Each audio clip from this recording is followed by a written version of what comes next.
Shalom, shalom, peuple de Dieu. Bienvenue dans ce canal, bienvenue dans notre moment de partage, notre moment de méditation, comme l'intitule notre chaîne Méditons ensemble. Alors, aujourd'hui, si tu me découvres pour la première fois, je m'appelle la sœur Nolda, la prunelle de l'Éternel, la servante de l'Éternel. Aujourd'hui, le Seigneur m'a mis à cœur de vous partager ce message. Je te prie de t'abonner si ce n'est pas encore fait, de partager pour bénir un grand nombre. Le sujet de notre moment de méditation s'intitule La patience dans les épreuves. Oui, la patience dans les épreuves. Et nous tirons notre message dans le texte d'Habakkuk, dans le livre d'Habakkuk. Habakkuk 2. Je vais lire le texte rapidement. Habakkuk 2, à partir du verset 1, le verset 1 jusqu'au verset 4. J'étais à mon poste. En fait, c'est Habakkuk qui parle. J'étais à mon poste et je me tenais sur la tour. Je veillais pour voir ce que l'Éternel me dirait et ce que je répliquerais après ma plainte. L'Éternel m'adressa la parole et il dit, écris la prophétie, grave-la sur des tables afin qu'on la lise couramment, car c'est une prophétie dont le temps est déjà fixé. Elle marche vers son terme et elle ne mentira pas. Si elle tarde, attends-la. Si elle tarde, attends-la. Ça, c'est l'Éternel qui s'adresse, qui répond à Habakkuk. Si elle tarde, attends-la. Car elle s'accomplira certainement. Voici, son âme s'est enflée, elle n'est pas droite en lui. Mais le juste vivra par la foi. Mais le juste vivra par la foi. Lorsque nous lisons le texte, nous comprenons vite que ce fut un moment d'échange entre Habakkuk et l'Éternel. Mais ce qui m'a beaucoup plus attiré ici, c'est l'attitude d'Habakkuk. Qu'est-ce qu'il dit? J'étais à mon poste et je me tenais sur la tour. Je me tenais sur la tour et je veillais. Je veillais pour voir ce que l'Éternel me dirait. Nous devons comprendre que j'ai une question que j'aimerais te poser ce soir. As-tu un poste, enfant de Dieu? As-tu un poste? Es-tu le sentinelle de ta vie? Es-tu le sentinelle que le Seigneur veut vraiment que tu puisses être? Parce que c'est ça. Parce qu'un enfant de Dieu devait avoir des lieux de rencontre avec l'Éternel. Un enfant de Dieu devrait avoir un lieu fixe auquel l'Éternel sait que moi, si je vais à tel endroit, j'irai trouver mon enfant à cet endroit. Nous prenons l'exemple d'Habakkuk. J'étais à mon poste et je veillais. Non seulement il était à son poste, mais il veillait. Il était tellement sûr de lui que l'Éternel allait réagir. Il était tellement sûr de lui que l'Éternel allait lui parler. L'Éternel allait se révéler à lui. Je veillais, ça veut dire qu'il n'était pas dans la distraction. Il était dans la concentration, dans un moment de prière. Il savait bien que pour être dans la présence de l'Éternel, pour que l'Éternel me parle, je dois être dans sa présence. Je dois être là où il veut que je sois. Oui. Et la bonne nouvelle, c'est que il était tellement sûr que l'Éternel allait le répliquer, la foi. Il était tellement sûr que l'Éternel allait le parler. Quand tu dis, j'étais à mon poste, je veillais. Ah, je veillais. Plusieurs enfants de Dieu ne veillent plus. Ça, on ne doit pas se le cacher. Plusieurs enfants de Dieu ne veillent plus. Plusieurs enfants de Dieu préfèrent passer dans leur temps dans des choses qui n'en valent pas la peine. Dans les choses qui ne sont même pas productives. Et c'est nous qui passons notre temps à se plaindre. Avec qui marches-tu? Où sont les endroits que tu fréquentes. C'est ça aussi, parce que dans nos moments de preuve, nous devons avoir une attitude qui plaise au Seigneur. Daniel, lui, il priait 3 fois. David était tout le temps dans la présence de l'Éternel. Il faisait tellement de louanges à l'Éternel jusqu'au point où l'Éternel est allé dire que David est l'homme selon son cœur. Ah oui. La patience dans les épreuves. Mais quelle attitude devrait-on avoir afin de pouvoir attendre, afin de pouvoir patienter? C'est ça.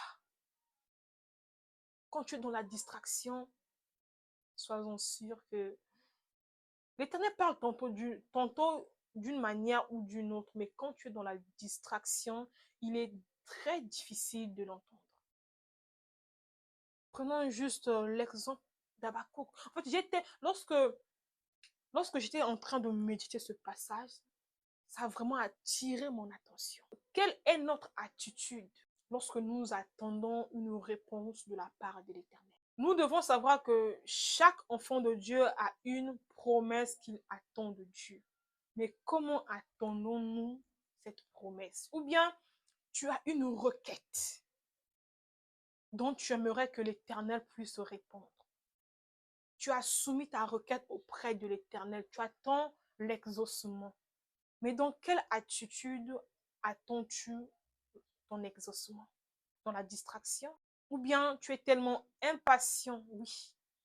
Parce que ça, vraiment, on ne doit pas se le cacher. On ne doit pas se le cacher que parfois, lorsque nous sommes impatients, on se dit que l'Éternel ne nous écoute pas. Non.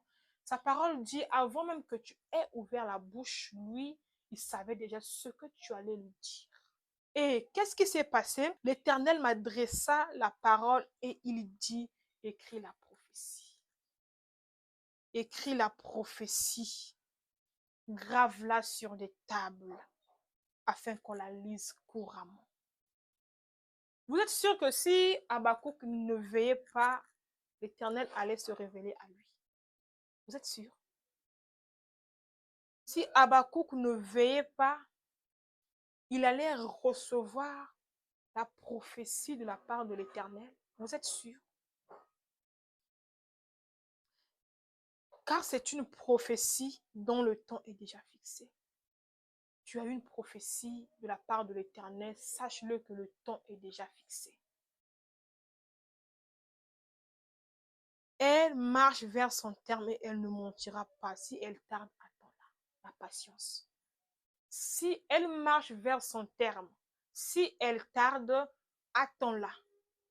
La patience. Un enfant de Dieu devrait cultiver la patience. La patience fait partie des fruits de l'esprit. Vous savez, quand une terre n'est pas fertile, tu peux s'aimer, mais elle ne produira rien parce que la terre n'est pas fertile. C'est ce qui se passe avec nous. Quand l'Éternel te promet quelque chose, en fait, il te prépare. Tu passes à un moment de préparation. Parce qu'il ne voudrait pas qu'il te donne quelque chose dont tu n'es pas encore prêt à recevoir. Et c'est ce que nous ignorons. Tu demandes quelque chose au Seigneur, mais quand il voit, certes que tu veux la chose, mais quand il te voit, il te regarde, il sent que tu n'es pas encore prêt à recevoir la chose. Qu'est-ce qu'il fait? Il te prépare. Il prépare ta terre. Il la rend fertile, afin que dès que la sémence viendra, que cette terre puisse recevoir cette sémence, afin qu'il produise du fruit. C'est ça que nous devons comprendre. Tu sais, parfois, il faut parfois se poser des questions. Est-ce que si aujourd'hui l'Éternel me répond, est-ce que si aujourd'hui l'Éternel me donne ce que je veux, je serai capable de la conserver? tu demandes le mariage? Déjà, toi-même, quand tu te regardes, es-tu prête à recevoir le mariage? Dans quelle attitude demandes-tu le mariage? Dans quelle attitude attends-tu le mariage? Parfois, quand le Seigneur te voit, il sait que s'il te donne le mariage tout de suite là, tu ne seras pas la conserver. Il te prépare. Il te prépare. Il doit d'abord te briser. Il doit d'abord te faire passer par le feu afin qu'il te donne la forme qu'il faut, la forme qui saura conserver le bijou que l'Éternel va te donner. C'est ça que nous devons comprendre. Au lieu de s'acharner sur Dieu, il faut parfois rester calme, avoir des moments de méditation. Suis-je vraiment prête à recevoir ce que je demande? Enfant de Dieu, es-tu vraiment prête à recevoir ce que tu demandes? Ou bien tu le demandes juste parce que tu en as envie? Ou bien parce que tu as vu ta camarade, les autres? Non, tu es unique. Donc, c'est ce que tu dois vraiment comprendre. Attends-là. Cultive la patience. Cultive la patience, mais dans une attitude de prière, dans une attitude de méditation, dans une attitude de consécration à Dieu. D'autres, parfois, ça tarde parce que Dieu veut que tu puisses accomplir quelque chose. Dieu veut que tu puisses faire son œuvre, mais tu ne veux pas. Qu'est-ce qu'il fait? Il bloque.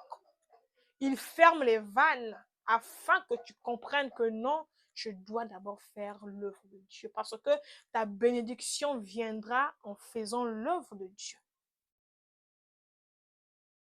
Raison pour laquelle nous devons comprendre le système de fonctionnement de Dieu. Un enfant de Dieu doit comprendre le système de fonctionnement de son Père, de son Créateur. Au lieu de se lamenter, au lieu de s'acharner, au lieu de se plaindre, au lieu de passer ton temps. En fait, je le dis tout le temps, lorsque nous passons notre temps dans la convoitise, nous passons notre temps à nous haïr, à haïr les autres parce que nous ne connaissons pas qui nous sommes. C'est ça. Le juste vivra par la foi. Et quand tu fais une requête, et quand tu sais que et quand tu sais que tu en as conscience que tu attends quelque chose de la part du Seigneur, qu'est-ce que tu dois faire? Tu dois avoir une attitude de la foi. Tu demandes le mariage, mais est le comportement, l'attitude d'une personne, d'une femme déjà mariée. Tu demandes le mariage, mais tu ne sais pas comment t'entretenir, comment tenir une maison, comment... En fait, tu n'as pas les atouts là. Mais quand le Seigneur te voit, bon, toi, tu veux que je te donne ce mariage, mais regarde-toi. C'est ça. Tu demandes le travail. Comment attends-tu le travail? Tu es là couché sur ton lit. Tu ne lis pas.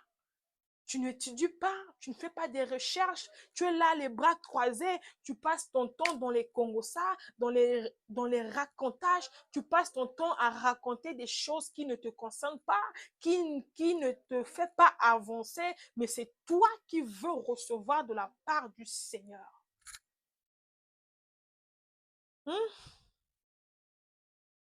C'est de ça qu'il s'agit. Dieu, c'est un investisseur. Un investisseur ne peut pas aller jeter son argent dans un projet qu'il ne voit pas clair. C'est ça. Alors, quand tu veux que Dieu puisse s'investir en toi, tu dois être quelqu'un de rentable. Tu dois être quelqu'un capable de pouvoir garder, gérer ce que le Seigneur te donne. C'est ça. Elle s'accomplira toujours. L'Éternel ne ment jamais. Je vais terminer en disant ceci, que l'Éternel ne ment jamais. Il ne ment pas. Alors, mon conseil pour toi, c'est d'attendre, attendre dans la prière, attendre dans la consécration, attendre dans une attitude qui plaise à Dieu et sois persévérant, sois patiente, ton temps de gloire arrivera. Elle marche vers sa terre et elle s'accomplira toujours. Dieu n'est pas un homme pour mentir. Tout ce qui sort de sa bouche ne retourne jamais à lui sans avoir accompli ses desseins.